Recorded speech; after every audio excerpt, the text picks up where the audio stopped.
This week's episode is brought to you by Sanctuary of the Sovereign. Are you navigating a spiritual landscape that no longer fits the truth of who you are? For the empaths, the seers, and the threshold walkers who are tired of systems that demand compliance over connection, there is a place being built specifically for you. Welcome to Sanctuary of the Sovereign. This is more than just a Facebook group. It is a sacred container for those reclaiming a direct line to the divine. Whether you are deconstructing from toxic religion, navigating the fires of a spiritual awakening, or learning to turn your deepest wounds into your most potent medicine, you don't have to walk that path alone. We are a community of wounded healers who recognize that our scars are not sources of shame, but badges of sovereignty. In this sanctuary, we offer grounded peer support, ancient wisdom rooted in Gnostic truths and direct knowing, and a shame-free space to ask the hard questions that religious structures won't allow. If you are ready to reclaim your mental, emotional, and spiritual power, if you are ready to come home to yourself, find us on Facebook at Sanctuary of the Sovereign. No judgment, no spiritual bypassing, just a protected space that is finally fully yours. Welcome home, Sovereign Soul. I'll see you inside. Welcome back to Sovereign Medicine. Today we're talking about something that will save your life if you let it. Boundaries. Not the watered-down self-care version where you take a bubble bath and call it boundaries.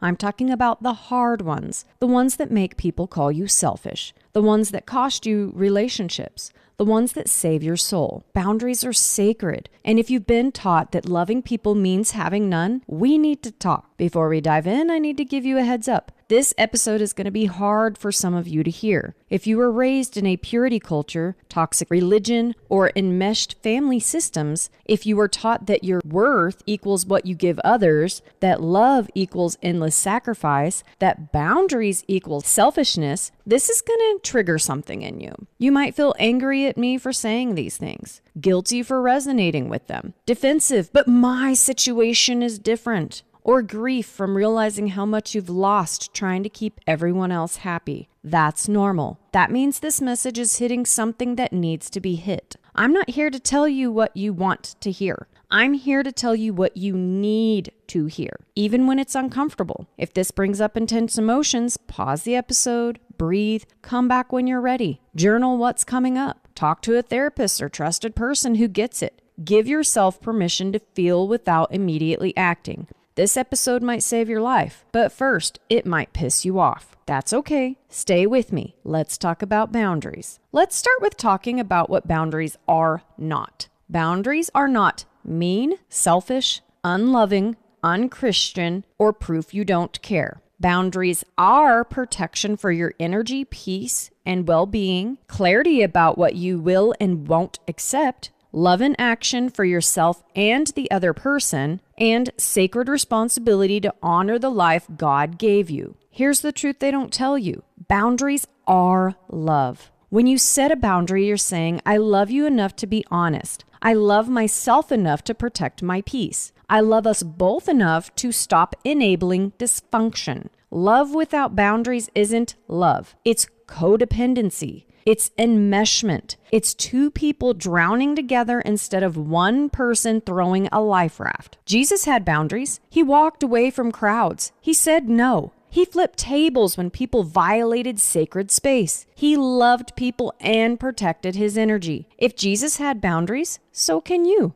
So how do you know when you need boundaries? When a relationship has gone from being healthy to toxic? Here's some red flags. You constantly walk on eggshells. You monitor everything you say and do to avoid their reaction. Your nervous system is in permanent fight or flight around them. They use guilt as control. When you set any limit, they make you feel like the bad guy. After everything I've done for you, if you really loved me, you're being selfish. One-sided sacrifice. You're always giving, adapting, and sacrificing. They're always taking, demanding, and expecting. Your peace disappears around them. Notice how you feel. Do you relax when they leave? Dread when they're coming over? That's your body telling you something. They won't respect no. You say no and they push. You set a limit and they test it. You draw a line and they cross it and act confused when you're upset. They isolate you. They've cut you off from friends, family, or support. Or you've isolated yourself because you're ashamed of how they treat you and don't want anyone to see. They blame shift. Nothing is ever their fault. When you bring up how they hurt you, somehow you end up apologizing and it's made out to be your fault. There's intermittent reinforcement. They're terrible 90% of the time and wonderful 10% of the time. That 10% of the time keeps you hooked, hoping maybe they'll change. Maybe this time it'll be different. That's love bombing and toxic. Listen here, guys. Abuse isn't always physical. It's not always being hit or something like that. There is such things as emotional abuse, financial control, isolation, intimidation, chronic boundary violation. That is abuse, and it often escalates. If you're hearing these red flags and checking boxes in your head, you already know the relationship is toxic. You're just scared to admit it. I know you're thinking, okay, I see the toxicity, but I can't set boundaries. You don't understand my situation. Let's talk about why boundaries feel impossible. Guilt is one, but they're my family, but they need me, but they'll fall apart without me, but they'll cut me off from my grandkids, my kids, whatever else they have that they are holding against you. Here's the truth. Their dysfunction is not your responsibility. You didn't cause it. You can't cure it. And destroying yourself to manage their emotions won't fix them. It'll just break you both. They use fear. What if they leave? What if they get worse? What if I'm alone? What if they do something stupid? Being alone is better than being destroyed. And here's what usually happens. When you set boundaries, the people who love you respect them. The people who don't, then they weren't safe anyways. There's also religious conditioning. Turn the other cheek. Forgive 70 times 7. Honor your father and mother. Submit. No. They weaponized scripture to keep you compliant. But Jesus had boundaries. Forgiveness doesn't mean reconciliation. Honor doesn't mean obedience when they're abusive. Turning the other cheek doesn't mean staying in the fire. There's also codependency, where your worth equals what you give others. If you're not needed, you're not valuable. So you stay, give, sacrifice until there's absolutely nothing left. That's not love. That's self-destruction dressed up as virtue. There's also hope. Hope maybe they'll change. Maybe if I just love them harder, do more, be better. Hope is beautiful, but hope without evidence is denial. If they've shown you who they are for years and haven't changed, believe them. Stop waiting for the person you wish they were and deal with who they actually are. Boundaries feel impossible because you've been taught to betray yourself for others' comfort. It's time to unlearn that. Let's talk about the root of why boundaries feel impossible for so many of us. One of the main things that I see that I had to deal with myself even whenever I was doing this spiritual work in the beginning, but I see it so much in the people that I help with their spiritual work, is toxic people pleasing. This isn't, I like making people happy, or I'm naturally kind. This is, I will destroy myself to keep you comfortable. I'll betray my own needs, ignore my own pain, sacrifice my own peace, as long as you approve of me, need me, and don't leave me. That's not kindness. That's survival strategy. Here's where it comes from. Childhood conditioning. If you grew up in dysfunction with addiction in the home, abuse, mental illness, narcissistic parents, or enmeshment, you learned early on your job is to manage everybody else's emotions. Keep mom happy so she doesn't drink. Keep dad calm so he doesn't explode. Be perfect so they have one less thing to stress about. Make yourself very small so you're not a burden. You became the emotional regulator for adults who should have been regulating them fucking selves. And it wired your brain that my worth equals their comfort. If they're upset, I failed. If they're happy, I'm safe. That's trauma, not virtue. Next is religious manipulation, purity culture, toxic churches, spiritual abuse. They weaponized service. Die to self. Translation, have no needs, wants, or boundaries. A servant's heart. Translation, let people use you or you're not godly. Turn the other cheek. Translation, stay in abuse. Wives submit. Translation, your husband owns you. Hell no. Honor your parents. Translation, obey even when they're destroying you. They've took beautiful concepts of service, humility, forgiveness, and honor and twisted them into control. The result has been generations of people who think boundaries equal sin. Self-care equals selfish. Saying no is rebellious. That's not Christianity. That's abuse using Jesus' name. Here's how they kept you compliant. guilt. Every time you try to protect yourself, set a limit, say no, guilt floods in. But they're struggling. But they need me. What if they fall apart? But I'm all they have. But Jesus said, love your enemies. But family is family. That guilt isn't from God. It's from your conditioning. It's the voice of every person who benefited from you having no boundaries installed in your head, playing on repeat. Here's the truth. Healthy guilt equals, I did something wrong and I need to make amends. Toxic guilt equals, I protected myself and now I feel like I'm bad for it. If you feel guilty for saying no, leaving toxic relationships, protecting your peace, not answering the phone, taking time for yourself, or disappointing someone who expected you to betray yourself, that's toxic guilt, not real guilt. And you don't owe it obedience. Here's the people-pleasing trap. This is what toxic people-pleasing looks like in action. You say yes when you mean no. You apologize when you're the one hurt. You shrink so they can expand. You carry their emotions like they're your responsibility. You give until you're empty. Then you give more. You perform who they want instead of being who you are. You stay silent when you should speak up. You endure abuse because at least I'm needed. And then you're shocked when you're exhausted all the time. You resent people you're helping. You don't even know who you are anymore. Your health is failing. You feel used, unseen, and unappreciated. Of course you do. You are being used. People-pleasing isn't love. It's self-abandonment. This is why it's so hard to stop. Because people-pleasing works for everybody else but you. When you people-please, they get their needs met because you do everything. They don't have to change because you adapt to them. They stay comfortable while you absorb all the discomfort. And they keep getting to use you because you never say no. And here's what you get. To feel needed, addiction to being indispensable, to avoid conflict, to keep the peace short term, to feel like a good person, martyrdom as your identity, to not face your own needs. Staying busy for others equals avoiding yourself. It's a payoff, sick but real. Breaking people-pleasing means feeling selfish. You're not, but it'll feel like you are. You'll disappoint people. They'll be mad at you for stopping serving them. You'll face conflict because they won't go quietly. And you'll be sitting with your needs, which is scarier than you think if you've avoided them your whole life. That's why most people stay stuck, because the pain of people-pleasing is familiar. The pain of change is unknown. Here's some ways to break free if you are tired of this being your life. Name it. I am a people pleaser. This is a trauma response, not virtue. It's destroying me and I'm stopping.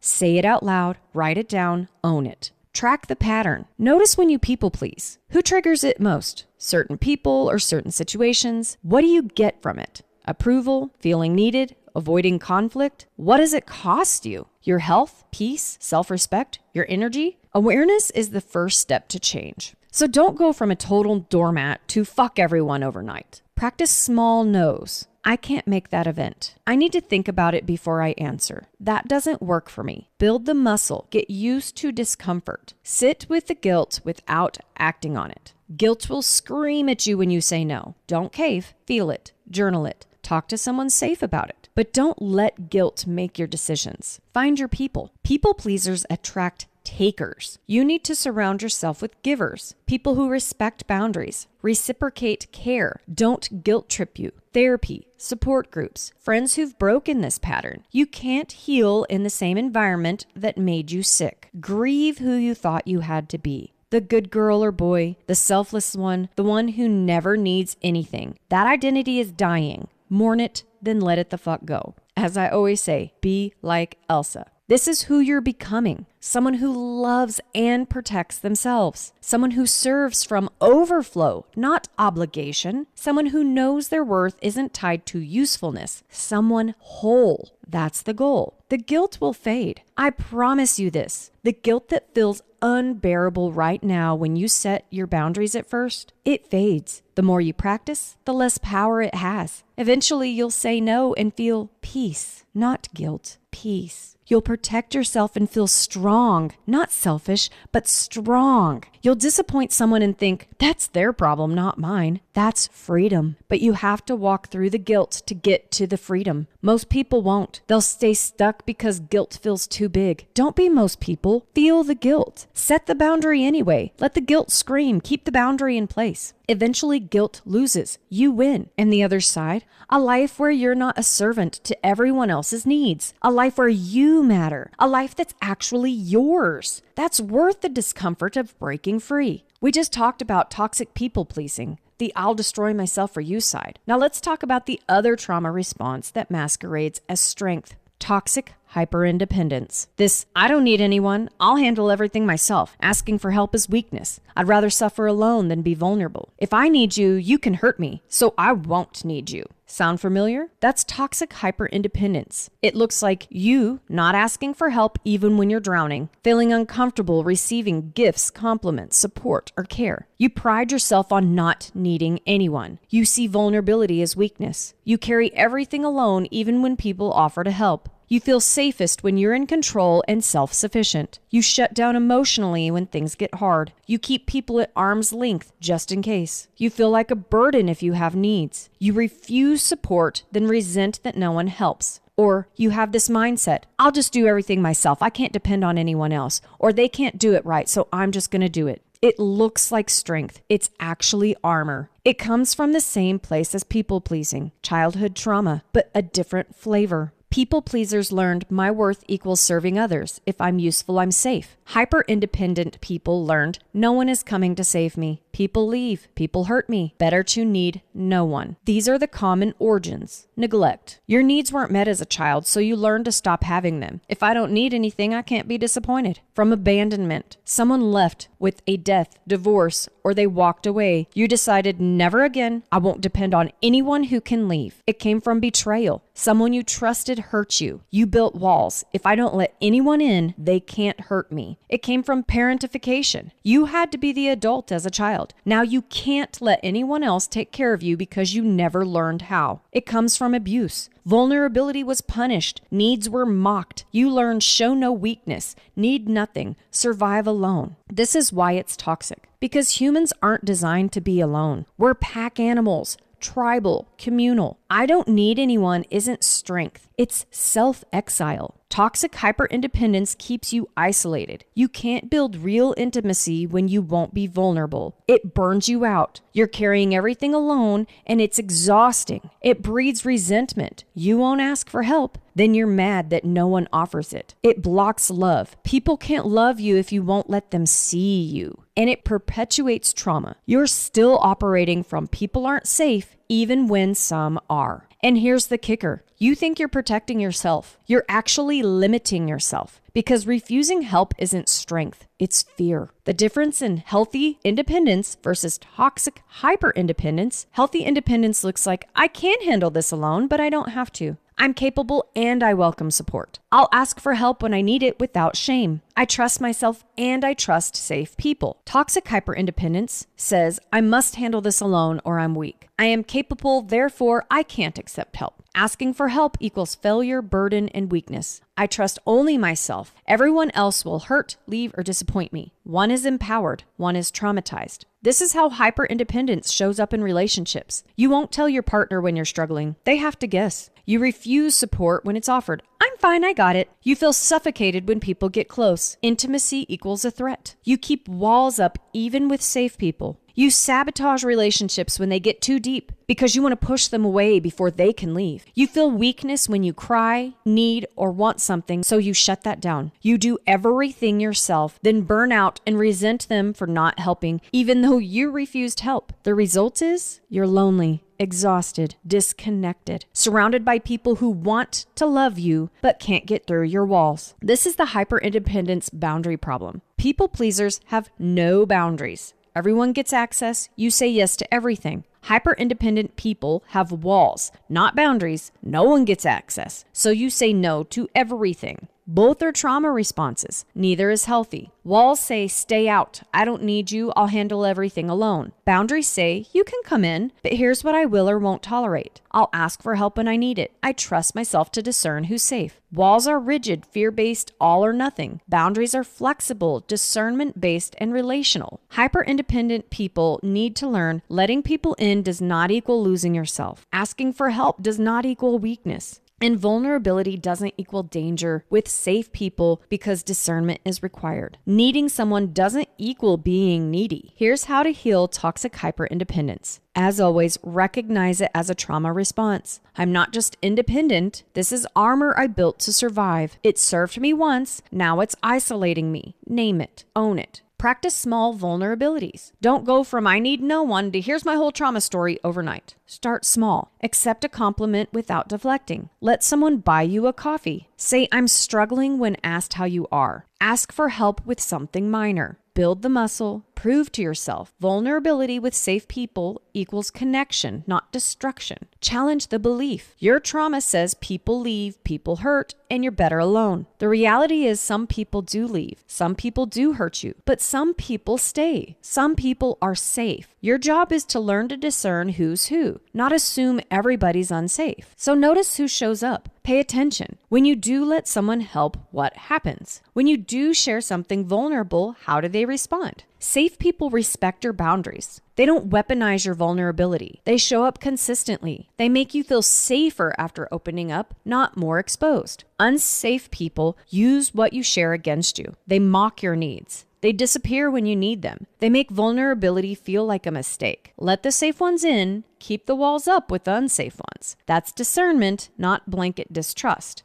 Reframe needing. Needing people isn't weakness. It's human. You need air. You don't shame yourself for breathing. You need water. You don't call yourself weak for drinking. You need food. You don't apologize for eating. You also need connection, support, love, and community. That's not weakness. That's design. You are made for relationship. Refusing it doesn't make you strong. It makes you alone. You may also need therapy, especially for your trauma. Hyperindependence, like I said, is trauma armor. You can't heal trauma alone. Ironic, right? You need a trauma-informed therapist, a safe community, people who've walked this path. Healing happens in a relationship, not isolation. You've got to learn to receive. This will feel awful at first. Someone offers help, say yes. Someone gives you a gift, say thank you, not you shouldn't have. Someone compliments you, receive it, not oh, this old thing. Practice receiving without guilt, deflection, or immediate reciprocation. You don't have to earn care. You can just receive it.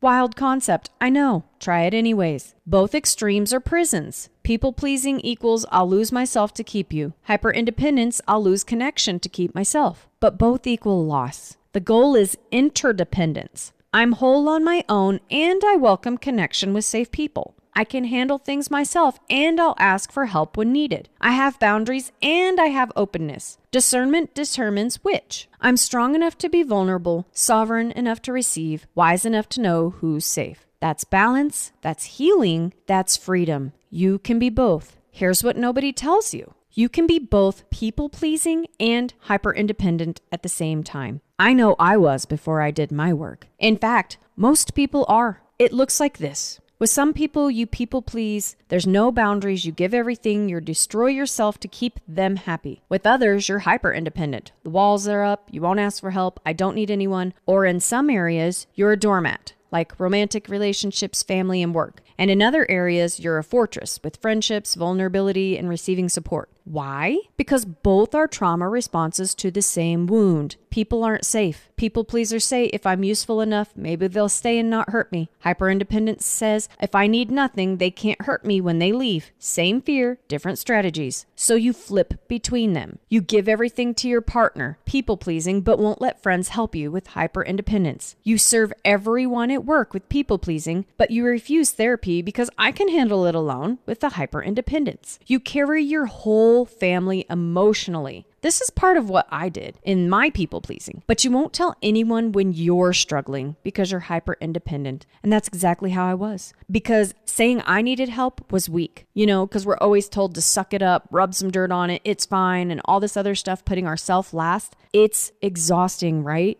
It's crap. You're simultaneously over-functioning for other people and under-functioning for yourself because you're giving constantly, but receiving never. You're pouring it out, refusing to be filled. That's not balance. That's self-destruction with extra steps. This is why this combo is so common. Childhood taught us both. Your needs don't matter, so you people please and ignore yourself. No one will meet your needs anyway, so you stop asking and you become hyper-independent. The result is you serve everyone hoping to earn love, safety, and approval, while simultaneously refusing help because deep down you believe no one will show up anyway, so why even bother asking? It's a trap. You're lonely even when surrounded by people because you're performing, not connecting. You're exhausted even though people offer help because you won't accept it. You resent people for not being helpful even though you refuse when they offer. You feel unseen because you hide your real needs behind the performance of meeting theirs. Both extremes are prisons. People-pleasing equals I'll lose myself to keep you. Hyper-independence, I'll lose connection to keep myself. Both together equal I'll lose myself serving you and lose connection by refusing your support. They all equal total loss. You give up everything, you receive nothing, you end up empty, alone, and confused why relationships don't work. As I said, the goal is interdependence, not people-pleasing, not hyper-independence, interdependence. I have boundaries and openness.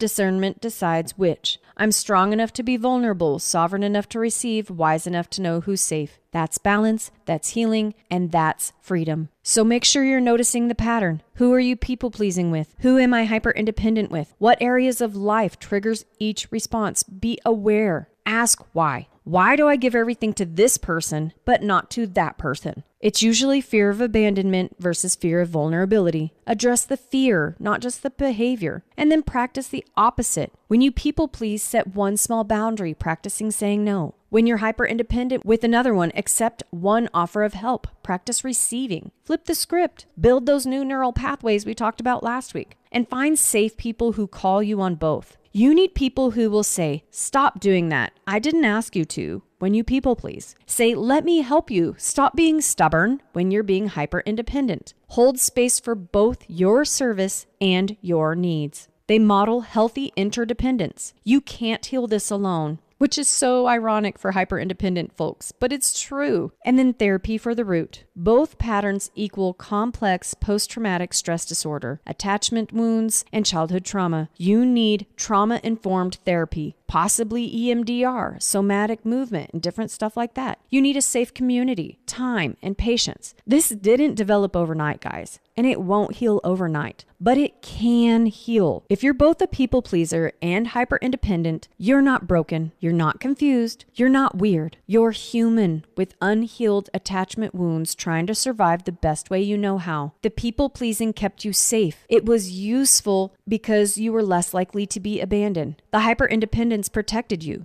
No needs meant you couldn't be disappointed. Both served you once. Now they're cages. Time to unlock them. Learn healthy boundaries, not walls, not a doormat, discernment. Learn interdependence, to give and receive, to serve and be supported, to be strong and vulnerable. You can be whole on your own and connect to save others. You don't have to choose between self-abandonment and isolation. There's a third option, sovereignty and connection. That's the goal, that's the work, and you can get there. Boundaries aren't abstract concepts. They're actions. And here's what they look like in real life. With family, I love you, but I won't stay in conversations where I'm being yelled at. If you raise your voice, I'm leaving. I'm not discussing my personal life with you anymore. It's not up for debate. I won't be attending this holiday or event. I need space right now. You can't stay at my house. Here are some hotel options. With romantic partners, I won't tolerate being spoken to that way. Do it again and I'm done. We need couples therapy or I'm leaving. I'm taking separate finances. Here's what I'm contributing. This is what's mine. I'm leaving. This is over. With friends, I can't be your therapist anymore. You need professional help. I'm not available to talk at 2 a.m. Text me tomorrow during the day. I can't lend you money. I love you, but no. In the spiritual community, I'm not staying in a church group that shames me for my questions. Don't pray over me without permission. My spiritual experiences are mine. I'm not justifying them to you. Notice the pattern? Clear, direct, not over-explaining. You don't need to jade, justify, argue, defend, and explain. No is a complete sentence. I'm not available for that doesn't need a list of reasons why. Here's how you actually do it. Step 1, get clear internally first. Before you say anything to them, get clear with yourself. What am I no longer willing to tolerate? What do I need to protect my peace? What's non-negotiable? Write it down. Say it out loud alone. Get solid before you face them. Step 2. Communicate clearly. State the boundary simply. I won't be doing this anymore, whatever that is. Going forward, I need this. If this happens again, I will, whatever the consequence that you decide it is. You walk away, you leave, whatever. The tone is calm, firm, non-negotiable. Not angry, this gives them ammunition. Not apologetic, this undermines your own authority. Just clear. I won't be arguing with you like this anymore. The next time it happens, I'm going to leave the room. Clear, calm, firm, not angry or apologetic. Step 3. Expect the pushback. They will test you with guilt trips. After all I've done for you? With gaslighting. You're overreacting. I never did that. With threats. Fine, then I'm done with you. Or, like we mentioned before, love bombing. They're suddenly perfect for 3 days to prove you wrong. Don't engage the bait. Just repeat the boundary. I understand you're upset. The boundary stands. Step 4 is one of the most important. Follow through. This is where most people fail. You set the boundary, they cross it. You do nothing. If you don't enforce consequences, boundaries are just suggestions, right? You said if you yell at me again, I'm leaving, then leave when they yell. You said no more loans, then say no when they ask again. Your credibility depends on your follow through. Step 5 is deal with your own guilt. You're going to feel awful at first. Selfish, mean, like you're abandoning them. That's your codependency talking, not truth. Sit with the discomfort. Journal, therapy, talk to the people who get it. But don't cave just because the guilt feels bad. Guilt means you're breaking an old pattern. That's good. Sometimes boundaries aren't enough. Sometimes the only boundary that works is distance, like going low contact, which is minimal interaction, holidays only, surface level conversation, no deep sharing, polite but boundaried, or even no contact, where there's a complete separation, you block them, there's no calls, texts, or visits because you're done. When is this necessary? Physical abuse. If they've hit you, shoved you, restrained you, threatened you with violence, go no contact. Full stop, get out, get safe. A chronic boundary violation. You've set clear boundaries repeatedly. They ignore every single one. They've proven that they will not respect you. Or there's an active addiction refusing help. You can't save an addict who won't save themselves, and staying enables them. Sometimes the most loving thing is, I can't watch you destroy yourself anymore. Call me when you're ready for rehab. Or if there's a severe mental illness that's untreated. If they're in active psychosis, personality disorder, untreated bipolar, and refusing help, you can't fix that. Protect yourself. If there's spiritual or emotional abuse, if they use God, shame, fear to control you, if every interaction leaves you feeling small, crazy, and worthless, get out of there. They've proven they won't change. You've tried everything. Boundaries, therapy, conversations, years of chances. Nothing changes. At some point, you have to accept this is who they are, and you cannot stay. Going no contact isn't punishment. It's protection. It's saying, I love you enough to release you to your own consequences. I love myself enough to stop being destroyed. Here's what nobody tells you about boundaries. You're going to grieve. Not the person as they are, but the person you hoped they'd be. The mom who'd finally see you. The partner who'd stopped hurting you. The friend who'd be safe. The family that would choose love over dysfunction. Setting boundaries means accepting that person isn't coming. This relationship will never be what I wanted. That's loss. Real loss. Give yourself permission to mourn the childhood you deserved but you didn't get. The love you gave that was never returned. The version of them that only existed in your hope. And the family dynamic that will never be whole. Cry, rage, grieve, and then build something new. New family chosen, not by blood. New identity, not defined by their approval. And new peace, not dependent on their change. Grief doesn't mean you made the wrong choice. It means you're human. Grieve and protect yourself. Both can be true. Boundaries are spiritual work. When you set a boundary, you're saying, this body is mine. God gave it to me, not you. This energy is mine. I decide where it goes. This peace is mine. I won't sacrifice it for your comfort. This life is mine. I'm stewarding what God entrusted to me. You're not just protecting yourself from toxic people. You're honoring the sacred vessel you were given. Your body is a temple, not a doormat. Your energy is divine. Not everybody gets access. Your peace is holy. Don't let anyone steal it. Setting boundaries equals sovereignty in action. It's you saying, I belong to God and Source, not you, not your expectations, not your manipulation. I answer to the divine, and the divine says, protect this life. So set your boundaries. Now what? Expect extinction burst. When you first set boundaries, they'll get worse before they get better. It's called extinction burst. Like a toddler throwing a tantrum when you stop giving in. They escalate, hoping you'll cave. Don't do it. Write it out. It'll pass, and they'll either respect your boundary, the relationship can survive in a healthier form, or the relationship ends and you're free. Either way, you win. You'll lose people. Some relationships won't survive your boundaries, and that's okay. Not everyone is meant to go with you into your healed life. Some people were only there for the version of you that had no self-respect. Let them go. You'll find your people. When you start protecting your peace, you'll notice the people who love you respect your boundaries. The people who use you are offended by them. Boundaries are a filter. They separate safe people from unsafe ones. Trust that filter. Your life will get quieter and better. Fewer relationships, less drama, more peace. You'll trade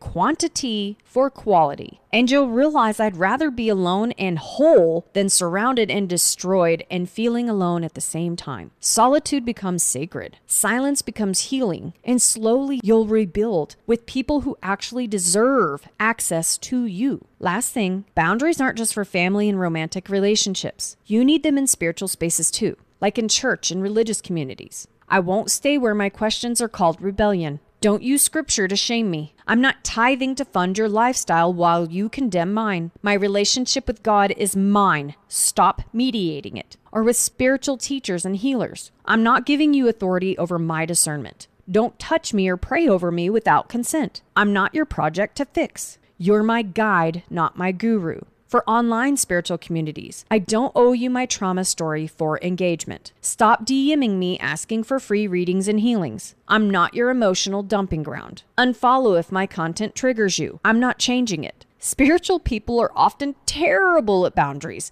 because we've been taught to love everyone unconditionally, even when they harm you, to serve without limits, burn out for Jesus. Your gifts aren't yours. Everyone deserves access. No, even spiritual work requires boundaries. Who gets your energy, when you're available, what you will and won't tolerate, how people approach you. Jesus had boundaries in ministry, and so can you. Boundaries are sacred. They're not selfish. They're not mean. They're not proof you don't love people. They're proof you finally love yourself. They're you saying, this life matters, this peace matters, this body, this energy, this soul is mine to protect. Some people will hate your boundaries. Let them. Some relationships will end. Release them. Some will call you selfish. Ignore them. Because on the other side of enforced boundaries, peace, sovereignty, relationships that don't cost you your soul, that's worth it. Set the boundary, enforce it, grieve what you lose, celebrate what you gain. Your peace is sacred. Protect it. Next week, we are covering deliverance and sacred anger.